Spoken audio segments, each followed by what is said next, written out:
Amazon Web Services is the world's most comprehensive and broadly adopted cloud platform. It offers more than 200 fully featured services from data centers globally and is also one of the leading cloud service providers in the cloud infrastructure market.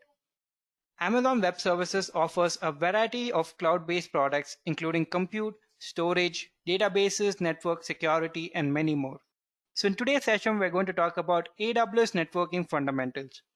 We will talk in depth about VPC or the virtual private cloud and a few other important networking services such as Direct Connect, Elastic Load Balancing, and Route 53. But before we start our session, I would like to address the agenda for today's topic. Firstly, we will understand what exactly is VPC and then see how does it work. Next, we will see some of the use cases of VPC or where can it be used. Moving on, we'll see an overview of other AWS networking services such as Direct Connect, Elastic Load Balancing, and Route 53. Then we'll conclude the session with the demo part. And guys, if you like our video, do not forget to subscribe and hit the notification bell to never miss an update from the Edureka channel. Also, if you're looking for an online training certification in AWS, check out the link given in the description box below. Now moving on to our first topic, what is Amazon VPC? Amazon Virtual Private Cloud is a service that lets you launch AWS resources in a logically isolated virtual network that you define, which means you will have a part of AWS cloud that can be used only by your AWS resources and can be accessed only by you or the people you permit to access. Now, these people could be your business partners, your employees, or anyone you want. You will have complete control over your virtual networking environment, which would include selecting your own IP addresses range, creating of subnets, and configuration of route tables and network gateway. I will explain all this term in some time. Now, Amazon VPC allows you to create multiple layers of security, including security groups and network access control list, which will help you control access to your Amazon EC2 instances in each subnet. You can use IPv4 and IPv6 for most resources in your virtual private cloud, which will help you ensure secure and easy access to resources and applications.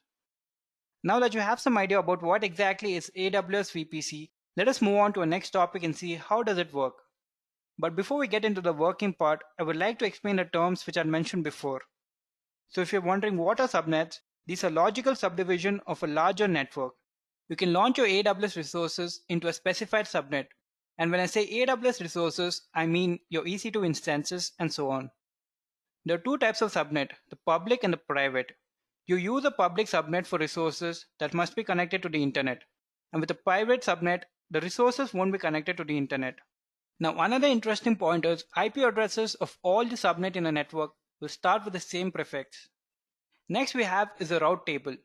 Now a route table contains a set of rules called route that are used to determine where the traffic in a VPC is directed. You can explicitly associate a subnet with a particular route table, otherwise the subnet is implicitly associated with the main route table. Each route in a route table specifies the range of IP addresses where you want your traffic to go, which is the destination, and the gateway, which is the network interface or connection through which to send the traffic, which is the target. Now, as I've mentioned about public subnets and private subnet, let us see the difference between them. So in a public subnet, resources are exposed to the internet using the internet gateway. They make use of both public and private IPs and are mainly used for external facing applications like web servers where you want your information to be visible to the users. Whereas in the public subnet, resources are not exposed to the outer world and it uses only the public IPs. They are mainly used for backend applications like database and application servers. Now that you have some idea about subnet and route table, let us move on to the working of VPC and understand it. Now if your account was created after 4th of December 2013, your account comes with a default VPC that has a default subnet in each availability zone. We will see this in the demo part. Now your default VPC includes an internet gateway and has the benefits of advanced feature provided by EC2 VPC and is ready for you to use. Now if you launch your instance in a default VPC and do not specify a subnet where to launch your instance, the instance is automatically launched in your default subnet, which is a public subnet. You can also create your own VPC and configure it as you want. This is known as a non-default VPC. Now the subnets that you create in your non-default VPC and any additional subnet that you create in your default VPC are called as non-default subnets. Now you can see we have something called an internet gateway. Now, an internet gateway is a gateway that allows your instances to connect to the internet. You can do this through Amazon EC2 Network Edge. Each instance that you launch in your default subnet has a private IPv4 address and a public IPv4 address, as you can see here. By default, each instance that you launch in a non-default subnet has a private IPv4 address but not a public IPv4 address unless you specifically assign it. These instances can only communicate with each other but cannot access the internet. But you can enable internet access for these instances by attaching the internet gateway to its VPC and associating an elastic IP address with the instance. Now, how can you connect your VPC to other VPC or to your on-premises network? So for this, you can create a VPC peering connection between the two VPCs that enables you to route traffic between them privately. Now, instances in either VPC can communicate with each other as if they were in the same network. You can also create a transit gateway and use it as an interconnection between your VPC and your on-premises network. The transit gateway acts as a regional virtual router for traffic flowing between its attachments, which could include VPC, VPN connection, AWS Direct Connect gateways, and transit gateway peering connections. Now I hope you have some idea about the working of VPC. Let us move on to our next topic and see some of the use cases of VPC. With Amazon VPC, you can host a simple web application such as a blog or a simple website with additional layer of privacy and security. You can help securing the website by creating security group rule, which will allow the web servers to respond to inbound requests from the internet while simultaneously prohibiting the web servers from initiating outbound connection to the internet. Now what this means is you can control your data traffic in and out of your VPC. You can create a VPC that supports this use case by selecting VPC with a single public subnet only from the Amazon VPC console wizard. With VPC, you can also host multi-tier web application and strictly enforce access and security restriction between your web servers, application servers, and databases. You can launch web servers in a publicly accessible subnet while running your application servers and databases in a private subnet. This will ensure that your application servers and databases cannot be directly accessed from the internet. To create a VPC that supports this use case, you can select VPC with public and private subnet in the Amazon VPC console wizard. With Amazon VPC, you can also backup and recover your data after a disaster. By using Amazon VPC for disaster recovery, you will receive all the benefits of a disaster recovery site at a fraction of the cost. You can periodically backup critical data from your data center to a small number of Amazon EC2 instances with Amazon EBS volume. Or you can also import your virtual machine images to Amazon EC2. To ensure business continuity, Amazon VPC allows you to quickly launch replacement compute capacity in AWS. These were some of the use cases of using VPC. Now let us move on to our next topic and see an overview of the other networking concepts in AWS. First, let us talk about Elastic Load Balancer. Elastic Load Balancing automatically distributes your incoming traffic across multiple targets. The targets could be EC2 instances, containers, and IP address in one or more availability zones. It will monitor the health of your registered target and route traffic only to the healthy target. It scales your load balancer as your incoming traffic changes over time. You can add and remove compute resources from your load balancer as your need changes. It will not disturb the overall flow of requests to your application. Now, Elastic Load Balancing offers 4 types of load balancer. First is the classic load balancer, which provides basic load balancing across multiple Amazon EC2 instances, and it operates both at request level and the connection level. A classic load balancer is intended for applications that were built within the EC2 classic network. Second, we have application load balancer. It is best suited for load balancing of HTTP and HTTPS traffics and provides advanced request routing, which is helpful in modern application architecture, including microservices and containers.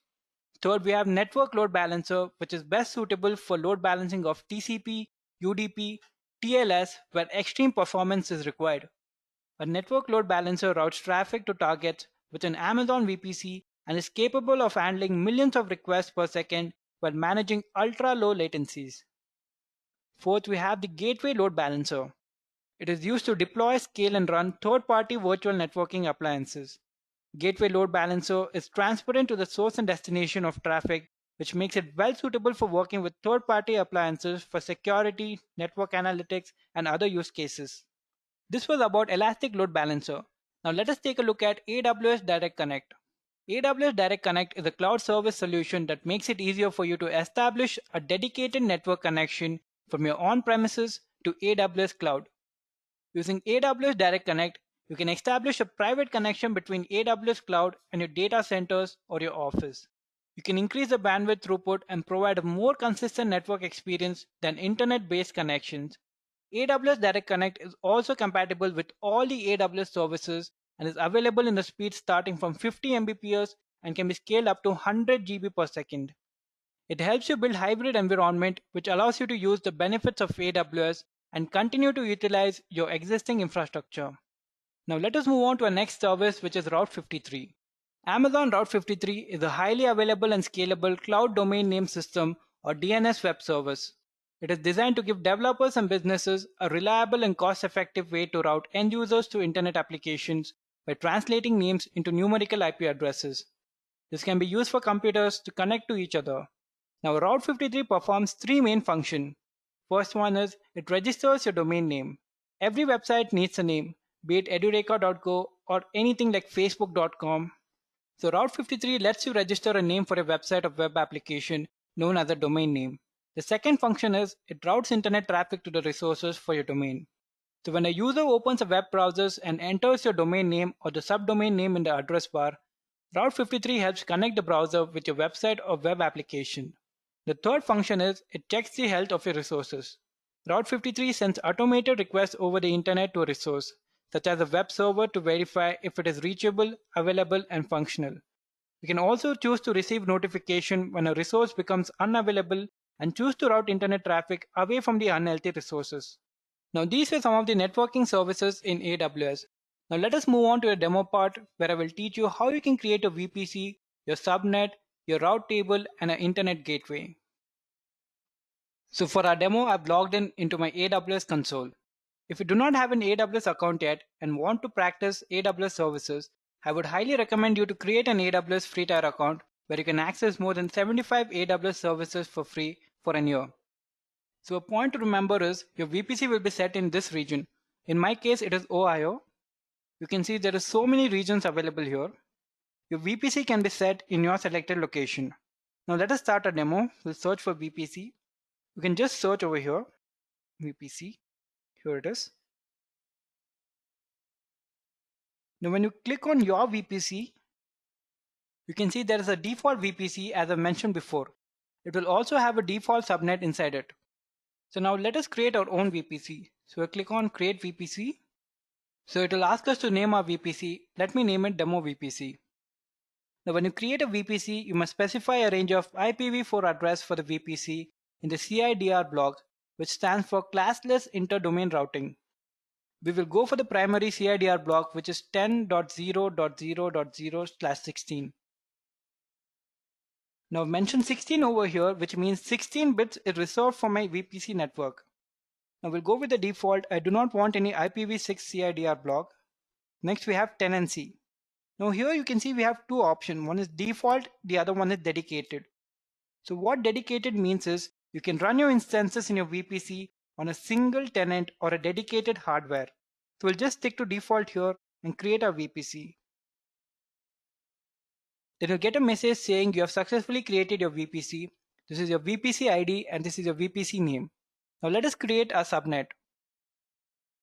Now as I've told you in the theory session, a default subnet is created. And you see we have three default subnets over here. When I just scroll here, you see the three default subnets are created in three different availability zones. So each availability zone has one subnet in it.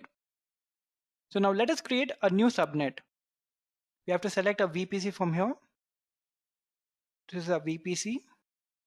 Next we'll come down and we'll name our subnet. Let us name it demo subnet. Now we have to select the availability zone. We have three availability zones in Ohio. We'll just select one of these. Now we also have to mention our IPv4 CIDR block for our subnet. So we'll just set it to 24. So when I type 24 over here, it means 24-bit is reserved for my VPC network.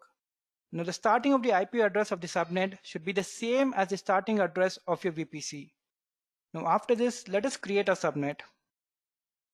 This might take a few seconds, and you can see you have successfully created your subnet. This is your subnet ID and this is your subnet name. Next, we'll create our internet gateway. We'll get back to route table in a few minutes. Now, as you can see, there is a default internet gateway, but we will go ahead and create our own internet gateway. So here it will ask us to name our gateway. Let's just name it Demo Internet Gateway and just create our internet gateway. It is very simple. Now our internet gateway is created. This is our internet gateway ID, but the state is detached. Now you can go attach your VPC to your internet gateway. Just click on attach to a VPC over here and just select a VPC from here. Here is our VPC, so we'll just select it. And now attach internet gateway. So here, the state is attached. Now let us move on to the next step and create a route table. Now as I mentioned before, route table determines where the network traffic from a VPC is directed. Now these are some of the default route tables, but we'll create a new route table. So now we have to name a route table. Let us name it Demo Route Table. And we have to attach a VPC to it. Here is a VPC. Let us create it. We'll get a message saying a following route table was created, and here is the route table ID. We'll close it. So after we create a route table, we have to associate a subnet to it. So we'll just click on route table over here. Go to subnet association, edit subnet association. Now select a subnet. So this is a subnet, demo subnet. So we'll save it over here. After the subnet association, we have to edit the route to access the internet gateway. So we click on route, edit our routes. Now let us add another route. So the destination will give 0.0.00. Now this means your traffic can flow anywhere. The target will keep it as internet gateway. So we're trying to access our internet gateway. So we'll select this and then save the route. Now we get a message saying route successfully edited. We'll close it. Now with this, we have created a VPC, a subnet, a route table, and an internet gateway. Now let us see if we can launch an instance in our VPC. Well, let me go to new tab, AWS Management Console. Let me tap EC2 over here. I'll go to instances. I'll go to launch instances. Here, let me launch in window instance. So I'll select window. Now I'll select this instance and then go to configure instance. Now here under network, I'll remove the default VPC network and set my network. I'll change the subnet also. And we also have to change the auto assign public IP to enable. We will enable this to create a public IP. So after this, we'll make no changes. Go to review and launch. Before that, let us create a security group. Let us just name it Demo Security Group. And now review and launch. We'll use an existing key pair and now launch our instance. Now let us click on view instance. Now this might take a couple of minutes. While our instance is getting created, let us go back to a VPC. We go to VPC dashboard, and here you can see there are two VPC. One is a default VPC and the other one which we have created. And there are 4 subnets. 3 are defaults and 1 which we have created. There are 2 default route table and 1 which we created. There was 1 internet gateway which was default, and then we created another one. Now let us check our EC2 instance. We'll refresh it. Now you can see 2-on-2 status check is passed. So we'll click on our instance ID. Now this is our instance ID. This is a public IPv4 address, a public IPv4 address. Now when we come down and see the VPC ID over here, you can see the instance was created in our VPC ID. That is the name of our VPC, and it was also created in our subnet, which is the demo subnet. And you can also see it was set up in the availability zone you had mentioned. Now the instance can be used only by me or the people I permit.